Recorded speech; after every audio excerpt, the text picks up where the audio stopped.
En 1943, alors que la France est sous l'occupation allemande, un petit village vit dans la peur, le silence et les secrets.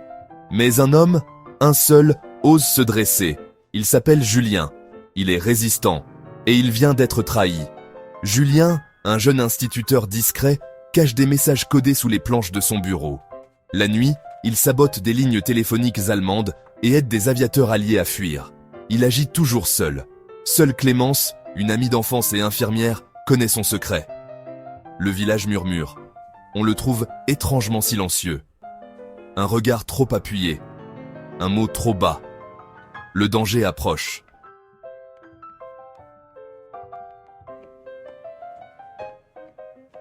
Monsieur Julien, pourquoi certaines personnes choisissent-elles d'être courageuses alors qu'il est plus sûr de ne rien faire? Parfois, Pierre, faire ce qui est juste est plus important que d'être en sécurité. Mais cela ne veut pas dire que nous ne devons pas être prudents. Le jour, un enseignant doux et discret. Mais la nuit, la nuit, Julien devenait tout autre. Un phare d'espoir dans l'obscurité, guidant un petit groupe de résistants déterminés.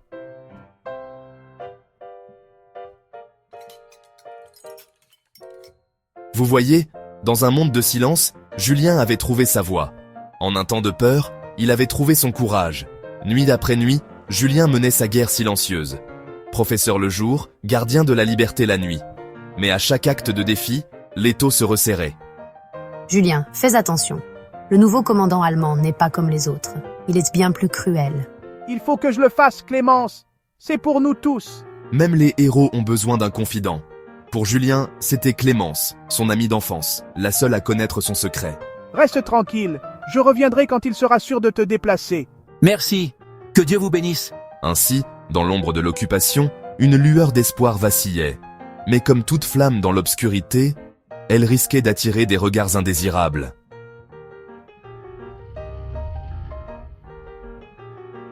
Je promets la clémence à quiconque fournira des informations sur les activités de la résistance. Votre coopération sera généreusement récompensée. À cet instant, chaque villageois fut confronté à un choix. Un choix entre la sécurité et le courage, entre l'instinct de survie et la solidarité. Et juste comme ça, les enjeux ont changé. Dans un monde de secrets, il suffit d'un murmure pour que tout s'effondre. Mais parfois, dans les heures les plus sombres, des héros inattendus surgissent. Trop risqué maintenant. Mais si ce n'est pas moi, alors qui? Julien, j'ai vu la façon dont Weber t'a regardé aujourd'hui. Il te soupçonne. Je sais, Clémence. Je sais. Mais que veux-tu que je fasse? Abandonner tout ce pourquoi nous nous sommes battus? Je ne dis pas d'arrêter, mais sois prudent. On a besoin de toi. J'ai besoin de toi. Parfois, je me demande si le risque en vaut la peine. Si un seul homme peut vraiment faire la différence. Une étincelle peut allumer un feu, Julien. Tu as redonné de l'espoir aux gens. Et ainsi, notre héros se retrouva à un carrefour, se replier vers la sécurité ou avancer droit dans le danger. Que mijotes-tu, professeur? Papa, Monsieur Julien dit qu'on ne devrait pas juger les gens sans connaître toute leur histoire. Et quelle histoire tu penses que notre cher professeur cache, hein? Ah, comme la suspicion peut vite empoisonner un esprit. Surtout lorsque la peur et le désespoir s'installent. La ligne de ravitaillement. Si seulement on pouvait la perturber ici.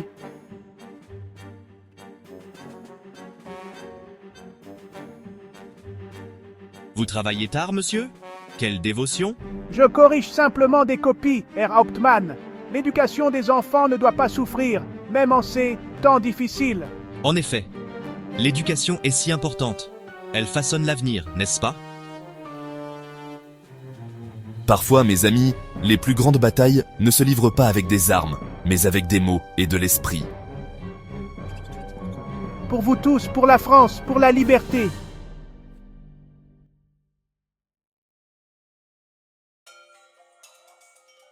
Notre Julien dansait avec le danger. Chaque pas était plus audacieux, chaque risque plus grand. Mais vous savez ce qu'on dit à propos de jouer avec le feu.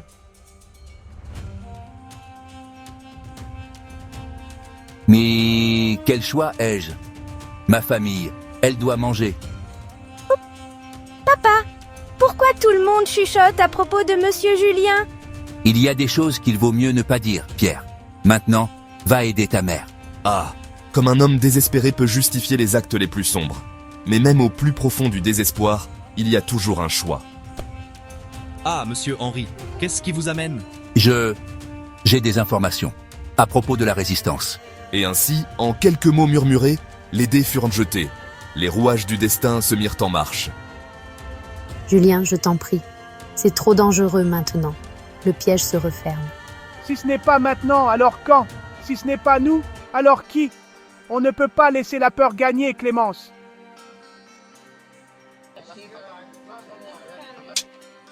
Et puis, par un jour comme les autres, alors que l'espoir brillait le plus fort, le couperet est tombé. Julien Dupont, vous êtes en état d'arrestation? Souviens-toi de ce que je t'ai appris, Pierre. Le courage, toujours le courage. La vérité ne peut pas être réduite au silence. Julien? Non. Reste forte, Clémence. Le combat n'est pas terminé. À cet instant, alors que l'espoir semblait perdu, un flambeau fut transmis. Du maître à l'élève, d'une génération à l'autre.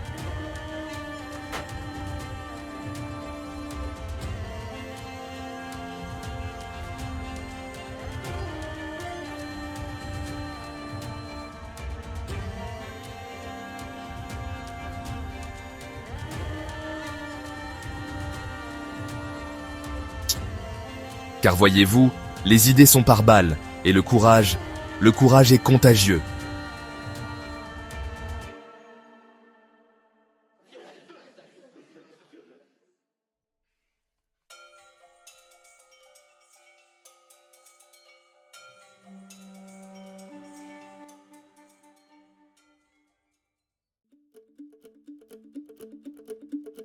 Comment continuer sans toi, Julien? Tu étais notre lumière dans cette obscurité. Mademoiselle Clémence, Monsieur Julien m'a donné ceci avant qu'il ne l'emmène. Il a dit que c'était important. Vite, entre.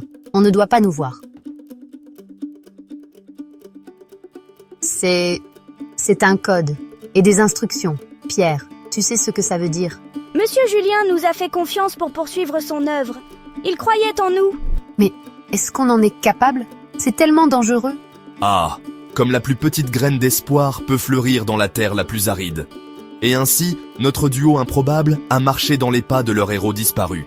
Mais vous savez, remplir des chaussures aussi grandes, ce n'est jamais une tâche facile. On ne peut pas faire ça, Pierre. Nous ne sommes pas Julien. On va se faire attraper. Ou pire, on met tout le monde en danger. Mais mademoiselle, tu te souviens de ce que disait toujours Monsieur Julien? Le courage, ce n'est pas l'absence de peur, mais le fait d'agir malgré elle. Il croyait en nous, en notre village. Tu as raison, Pierre. Julien serait fier de toi, fier de nous. Nous ne pouvons pas laisser son sacrifice être vain. Parfois, mes amis, le plus grand courage ne vient pas des grands gestes, mais de petites mains qui reprennent là où les plus grandes se sont arrêtées.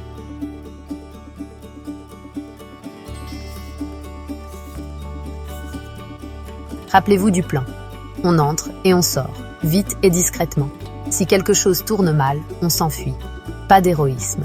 Comme des ombres dans la nuit. Exactement comme Monsieur Julien nous l'a appris.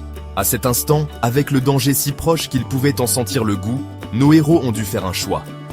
Un choix entre la sécurité et le devoir, entre la peur et le courage. Et dans cet instant enflammé, deux héros improbables allumèrent une flamme d'espoir pour leur village, leur pays, et peut-être même pour tous ceux qui osent résister à la tyrannie. Tu as entendu? Quelqu'un a saboté le dépôt de carburant allemand cette nuit. Et j'ai entendu dire que le boulanger donnait du pain en plus aux familles affamées, juste sous le nez des nazis. Cela se propage, mes amis. Oh, comme cela se propage. Tel un incendie dans une forêt desséchée, l'esprit de résistance embrase les cœurs à travers tout le village.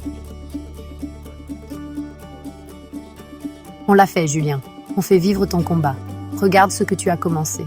Tout le village est en train de changer. Qu'est-ce qu'on fait maintenant, mademoiselle Clémence? On continue, Pierre. Pour Julien, pour nous tous. Ce n'est que le début. Notre village montrera à la France ce que cela signifie. Résister. Et ainsi, au cœur de la France occupée, une petite flamme de résistance brillait chaque jour un peu plus fort. Du courage d'un homme à la détermination d'une infirmière et d'un garçon, jusqu'au réveil d'un village tout entier. Prouvant que même dans la nuit la plus noire, l'espoir ne peut jamais être totalement éteint. Car au fond, mes amis, ce n'est pas la taille de la force qui compte, mais le feu dans le cœur qui l'anime. Ah, mes amis, le temps a cette étrange faculté de guérir les blessures, mais certaines cicatrices, elles demeurent, gravées à jamais dans la mémoire, dans la pierre, dans l'âme même d'un lieu. Notre village, autrefois plongé dans l'obscurité, baigne désormais dans la lumière de la liberté. Souvenez-vous, les enfants, l'histoire ne se trouve pas seulement dans vos livres, elle est tout autour de nous, dans chaque pierre de notre village. Chaque pavé a une histoire à raconter. Monsieur Pierre, est-ce vrai que vous connaissiez le héros à qui il dédigne le mémorial? Oui, Marie, c'était mon professeur. Et bien plus encore. Julien Dupont ne m'a pas seulement appris des leçons tirées des livres, il nous a montré à tous ce qu'est le vrai courage. Vous voyez, le courage. Le vrai courage laisse un écho. Il résonne à travers le temps, inspirant génération après génération. Le courage de Julien, pendant ces jours sombres, résonne encore dans notre village, touchant des vies d'une manière qu'il n'aurait jamais pu imaginer.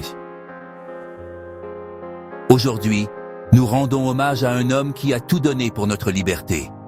Julien Dupont, enseignant, résistant, héros. Son sacrifice nous rappelle que, même dans les heures les plus sombres, il y a toujours de l'espoir. Ah, comme ces mots ont dû peser lourd sur certains cœurs plus que d'autres.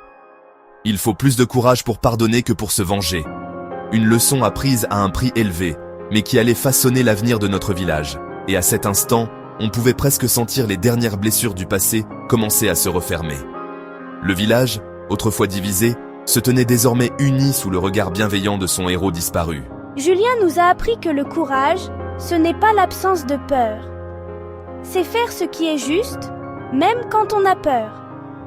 Il nous a montré que même le plus petit acte de résistance peut allumer une flamme d'espoir. Et ainsi, un village autrefois plongé dans la peur et le silence retrouva sa voix. Une voix qui résonnerait à travers les années, racontant l'histoire du courage d'un homme et du feu qui l'alluma dans tant de cœurs. Des cendres de l'occupation naquit une nouvelle communauté, plus forte et plus unie que jamais. Souvenez-vous, les enfants, même dans les temps les plus sombres, il y aura toujours ceux qui se lèveront pour défendre ce qui est juste. Et parfois, ces héros, eh bien, ils pourraient être assis juste à côté de vous.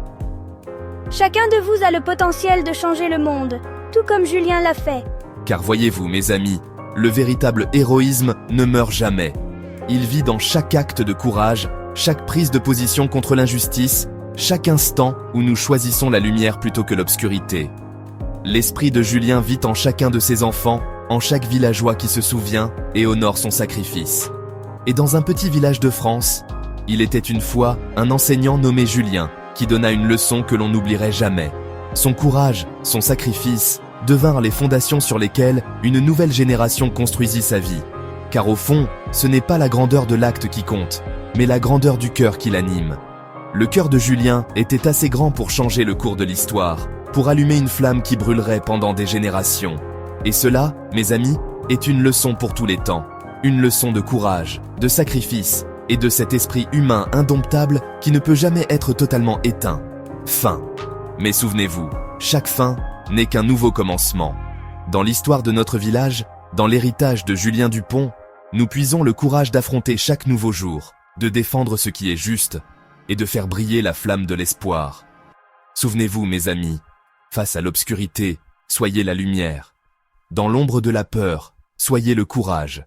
Car en chacun de nous réside le pouvoir de résister, de changer, d'inspirer. Julien nous a montré le chemin. À nous, désormais, de porter le flambeau.